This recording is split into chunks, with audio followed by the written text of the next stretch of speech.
Mesdames et messieurs, bienvenue sur le plateau de Prima INSEE, mes secondes parties, où l'on va parler de cet almanach de la poésie contemporaine, où il y a 9 poètes corses qui sont dedans. On va en parler avec un invité qui vaut vraiment la peine, mais avant cela, on joue. On joue avec Christina, qui est de retour depuis hier. J'ai plus rien à faire, moi, maintenant, Christina. Si je dois vous dire bonjour, ça va? Ça va et vous? Impeccablement bien.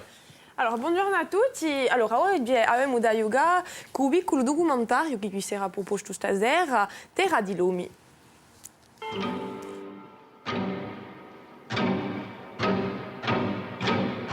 Copenhague. C'est là que s'est déroulée la véritable 15e conférence sur le climat. C'était en 2009. Les participants devaient trouver les solutions pour limiter à 2 degrés le réchauffement de la planète d'ici 2050. Les négociateurs étaient confiants, l'accord pouvait être signé. Le moment devait être historique. Ce fut un flop. Les chefs d'État sont restés englués dans leurs calculs électoraux à court terme et leurs intérêts nationaux. Difficile en effet d'imposer à leurs concitoyens l'énorme mutation qu'implique la lutte contre le changement climatique. Qui oserait bannir la voiture, taxer la consommation des tomates en hiver, faire de la sobriété un idéal de société? Depuis, les sommets défilent les uns après les autres. Tout le monde est d'accord pour se revoir l'année suivante, mais rien de plus. La démobilisation est générale. Alors, à Terra di Lumi, qui veut sauver le climat, qui sera diffusé ce soir à 20h50 sur nos antennes. La question est, où s'est déroulée la 15e conférence sur le climat en 2009, qui a été un flop, hein, on le disait. Si vous avez la réponse, vous nous appelez au 0800 3 x 0900. Aujourd'hui, a gagné l'album de Patrizia Gadacega, Passager. On aime nous, hein, Luc, hein. Oui. On aime, approuvé par Christina et Luc. Et Orma, la Corse archéologique, un très bel ouvrage également. Qu'on aime aussi, qu'on aime aussi. Tous nos choix. Et un invité qu'on aime aussi Exactement, beaucoup. qui vaut la peine. Hein. J'invite dans l'instant qui vaut la peine et il vaut vraiment la peine. Venez, entrez, Jacques. On est absolument ravis de vous accueillir. Prenez place, c'est votre place. Diago Moudier. Salute. Vi porto qualche libro. Vabbè, appena les tours. Hein. Oui, à chaque fois. Hein, de chaque... Donc, Jacques Thiers, professeur. Professeur émérito di lingua e cultura corsa. Dicelo così, a ritirata di voi 2 anni. Non ho mai lavorato con te. Dice sempre così, eh? No, ma una regione. Sì, già? Una regione. Io quando la sentia dire mi diceva questi contano e badaracchi, manca appena, non c'è più un minuto a sé. Allora, oggi abbiamo da parlare di ciò che sta passando il 20 di settembre allo Spazio Culturale Natale Luciani in Corti. Di novembre. Una stonda in giro all'almanacco. Allora, una stonda, io la di 2 parole, io che lei una stonda è un momento di viaggiare e entra nel quadro di una missione, perché ha una missione di creatività all'Università di Corsica che consiste a vedere i luoghi di creazione che sono anche sfruttati, diciamo. E allora ogni tanto abbiamo un piccolo momento così, gira un tema et stavolta guidi a poesia. C'est une lecture, en fait. En fait, ça sera une lecture. Oui, parce que c'est la lecture de cet almanach. C'est la lecture de... Tome 2, ça veut dire qu'il y a eu un tome 1. Hein? Oui, tout à fait. Je vous laisse finir. Ah ben non. Et donc, ce tome 2, c'est l'almanach. Alors, c'est écrit... et de la poesia contemporaine. Voilà, c'est écrit en italien. Comme ça, on va revenir dès le début. Donc, qu'est-ce qui s'est passé? Il y a combien de temps? Il y a quelques années de cela, il y a des Italiens, enfin un Italien qui a décidé de regrouper dans un almanach tous les poètes de la Méditerranée. Expliquez-moi un petit peu. Alors, c'est une... c'est pas la Méditerranée, hein. Enfin, il va peut-être l'expliquer. C'est du monde entier, même. C'est une vieille entreprise. L'idée un peu folle était de faire la réunion de toute la création poétique mondiale. Voilà. Et ça a donné lieu à plusieurs publications. Et puis, évidemment, c'est le rêve d'Icare. Donc, ça s'est cassé la figure. Et puis... il y a quelques années, il y a 3 ans exactement, Walter Raffaelli, qui est un grand éditeur qui a son siège à Rimini et qui travaille vraiment de concert avec Emilio Cocco, qui est un traducteur entre l'Italie, le monde hispanique et le monde d'Amérique latine. Ils se sont réunis et ils ont publié un premier numéro de l'Almanach qui a ressemblé à une résurrection de cette vieille initiative.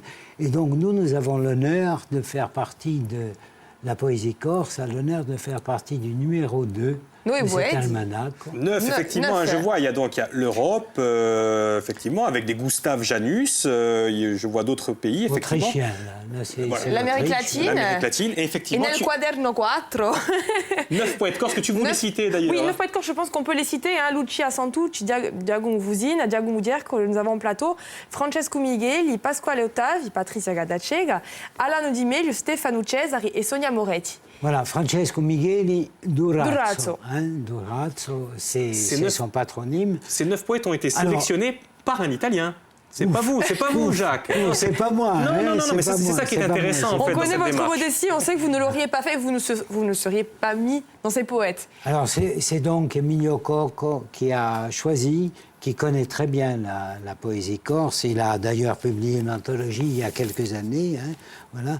C'est lui qui a choisi les poètes qui devaient figurer dans cet almanach. Un almanach qui a quand même beaucoup de succès parce qu'il est déjà en rupture. Voilà, il est épuisé, donc je veille jalousement sur mon exemplaire que j'emporterai tout à l'heure parce que j'imagine que vous allez me le dérober. Donc, surtout Luc. Et chaque poésie est dans sa langue. C'est ça qui est intéressant. Effectivement, en autrichien, donc on a de l'allemand, on tourne les pages et on arrive avec nos 9 poètes insulaires où il y a le poème en langue corse et une petite traduction quand même en italien à côté. Très belle traduction en italien. Vous savez, quand la traduction est réussie à ce point, vous regrettez de ne pas l'avoir écrit dans la langue de traduction. C'est du moins ce qui s'est passé pour moi. Je me suis dit, ma come è bello italiano, come è bello italiano, come che non ho mica studiato italiano. Che peccato. Che peccato. Voilà. Je voudrais ajouter que nous avons traduit une partie de l'Autriche, de la production autrichienne, et de la production d'Amérique latine dans un numéro de Bonanno, dans le numéro 30-31, parce qu'il nous a semblé qu'il fallait exercer une sorte de passage entre les langues qui donne corps, en quelque sorte, au langage poétique universel. Juste une petite question avant de revenir sur cette... Je sais que ça te tient à cœur, cette soirée. Pourquoi est-ce que ces Italiens, ils ont mis le corse dans cet almanach? Pourquoi ils ont choisi ces 9 auteurs corses? Qu'est-ce qui leur a pris? Il faut leur demander, vous me direz peut-être. Alors on va leur demander parce qu'on va les faire venir, ils viendront pour le Printemps des Poètes et nous comptons organiser un workshop à Ajaccio, à Bastia, à Corté, non seulement sur ce qui a été fait, parce que c'est ça le petit miracle, non seulement sur ce qui a été fait, mais sur ce qui pourrait se faire. Car Walter Raffaelli est très intéressé, paraît-il, à publier des auteurs corses séparément. Mais parce que, ma question, est-ce que justement, c'est pas une façon pour les Italiens de redécouvrir un petit peu la Corse ou de la découvrir. Parce que c'est vrai qu'on s'aperçoit qu'on est tout près. Bon, il n'y a rien qui est fait, ni en matière de tourisme, ni en matière de transport, pour qu'on puisse découvrir notre île et qu'on puisse découvrir, nous, l'Italie et les Italiens, la Corse. Et c'est vrai que c'est peut-être un bon outil, ou du moins... Alors, c'est pourquoi nous avons mis dans le coup de la présentation de jeudi une personne qui est délicieuse, qui est une amie, une érudite, c'est Alessandra D'Antonio, qui est professeure à l'Université de Corse et qui est italienne d'origine et qui adore la lecture, il faut l'entendre dire des poèmes. Donc elle sera présente et elle dira donc en italien ce que les poètes diront en corse. Bon, on espère que tous les poètes ne seront pas là, parce que 9 poètes, vous imaginez, 9 poètes... Ça va être une belle tombe. Puis les poètes sont bavards, c'est bien connu. Mais je tiens à mon idée, mais encore une fois, vous avez déjà fait des lectures avec des Italiens de Corse, et vous me disiez là, hors antenne, quand les Italiens entendent le corse, ils découvrent cette langue, et ils se disent, mais c'est notre... Expliquez-nous un petit peu ce que vous me disiez hors antenne, d'ailleurs. Écoutez, je ne vais pas expliquer, je vais citer une anecdote. Ouais. Il y a plusieurs années, j'avais été invité pour un colloque sur Grazia Deledda en Italie. Je me prépare donc pour dire comment cet auteur avait été reçu en Corse, était encore lu. Et je me trouve donc à la tribune. Le président de séance m'interrompt alors que j'ai commencé ma communication en français. Il me dit « Scusi, signore, la gente non comprende ». J'ai dit oui, je me suis rendu compte à ce moment-là, je ne savais pas parler une autre langue que le français. Et il me dit, ma lei è corso? Alors, proviamo in dialetto. Et j'ai fait donc ma communication en corse. J'ai fait une traduction simultanée. E hanno capito tutto? Hanno capito tutto. Si sono pisati, mi hanno sciacamanato. Ah, io ho detto, ma che meraviglia. Je croyais que c'était pour les contenus. Pas du tout. C'était pour le contenant. C'était pour la langue. Et un vieux professeur, un vieux linguiste italien, un vieux savant, est venu me trouver et m'a dit, la larme à l'œil, ma io ho sentito il vecchio Machiavello. C'est-à-dire que pour lui, le corse avait des sonorités du toscan rustique, en quelque sorte. De Machiavel. E di tanto in tanto, ogni tanto vedi una stonda, una tematica particolare, un programma veramente diversificato in università di Corti. E allora può essere nata poesia, può essere nata romanzo, può essere nata l'acquacultura, può essere nata la presenza di 55 nazionalità in Corti, non si sa mica abbastanza, sono gente che noi interroghiamo e che ci portano un messaggio alla sua cultura. La prossima stonda?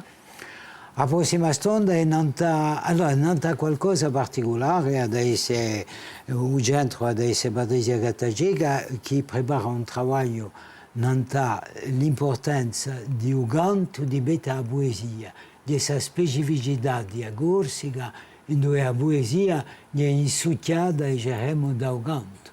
Quindi è un'originalità, perché in ogni luogo diciamo che la poesia è considerata soprana di beta o canto, che è una paraletteratura, si dice, e Gattagiga dava vedere au contrario. La poésie, c'est vraiment finalement, ça fait un petit peu renaître un petit peu cette langue, j'ai l'impression. Non, on voit que c'est dans un almanach de poésie contemporaine. C'est surprenant, cette langue corse qu'on dit qui meurt. Non, à travers la poésie, j'ai l'impression qu'il y a une vraie renaissance, Jacques, ou pas? Écoutez, moi je crois que la renaissance, elle est à partir du vécu. Je crois que moi je connais des tas de gens pour qui la langue est indispensable, qui ne peuvent pas passer une journée sans s'exprimer, que ce soit dans la rue, que ce soit en famille, que ce soit par écrit, que ce soit de manière formelle. Et c'est pourquoi il faut arriver à donner tout son empan à la langue. C'est pourquoi l'idée de la co-officialité, c'est moins une question, au fond, c'est moins une question politique qu'une question d'existence au quotidien. On accueille notre gagnante du jour, si vous le voulez bien. Gagnante? C'est une gagnante. Ah. Thérèse, bonjour. Oui, bonjour. Bonjour à tous. Bonjour à tous les trois et à toute l'équipe. Bonjour Thérèse. Bonjour. Oui, bonjour. Vous nous appelez d'où? D'Ajaccio, Ah, vous êtes... Ayacine. Ayacine. Alors, où s'est déroulée la conférence, la 15e conférence sur le climat en 2009? Eh bien, à Copenhague. À Copenhague, bravo, c'était la bonne réponse. Vous connaissez Copenhague ou pas d'ailleurs? Oh non, malheureusement non. Allez-y, c'est une magnifique ville. Ça vaut vraiment le coup. Oui, vous avez été... J'y suis il n'y a pas longtemps, moi j'adore Copenhague. Si vous aimez faire la bicyclette, dans la tranquillité, dans le silence, c'est là où il faut être. On vous envoie tous les cadeaux, Thérèse. Oui. Merci beaucoup Thérèse pour votre fidélité, à très bientôt. Allez, je vous remercie, passez une bonne journée. Ah ben, et bravo Giacomo. C'est très bien. Grazie. Voilà, parce qu'il reste encore une petite minute pour nous parler. Allez-y, Jacques, je vous en prie, parlez avec la téléspectatrice. voglio dire, fate bene in Copenaghen, se voglio un guide a 11 ore e mezzo a sera, avere delle difficoltà all'aeroporto. Ah oui, c'est vrai qu'il n'y a plus personne. C'est vrai que c'est tranquille, le soir à partir de... Dites-moi, quelques mots pour... Vous êtes allé à Pise aussi pour une opération, on a le temps d'en parler. Écoutez, c'était magnifique. Pise, ça s'appelle Pisa Book Festival. Pisa Book Festival, qu'est-ce que c'est? C'est le salon du livre indépendant. Il y a une affluence et il y a une atmosphère extraordinaire. Moi, j'ai eu en particulier j'ai eu le plaisir, le privilège d'être invité en même temps qu'un poète écossais, Donald Murray de Shetland. On a fait un dialogue devant quelques centaines. L'Écosse, c'est la Corse. Voilà. Vraie découverte aussi. Absolument. C'est vrai que vous avez une retraite particulièrement active, hein, Jacques, hein? Oui, mais je m'arrête là. Hein. Oui, ça m'étonnerait. Adieu, moi, jardine ou imbigou. Oui, c'est ce qu'on dit tout le temps. Merci infiniment. Merci à vous. La réédition, c'est pour quand? Parce que là, il n'y en a plus. Hein. Vous repartez d'ailleurs avec? Vraisemblablement au printemps. Au printemps, il faut être patient alors. Il faut être patient pour l'almanach tome 2. Merci infiniment, Jacques. Merci. On se retrouve demain, nous? On se retrouve demain en chanson avec le groupe Vidalba. Vitalba. Ah oui, Oui. Ça va, ils vont chanter en Ils vont direct? chanter en plateau. Bon, j'étais déjà à Diète. Merci infiniment, Christina. Vous l'avez compris, on se retrouve dès demain, 12h05, côté cuisine avec Marina. Et après, on enchaîne Prima Insane. Merci infiniment pour votre fidélité. À demain. Ciao, ciao.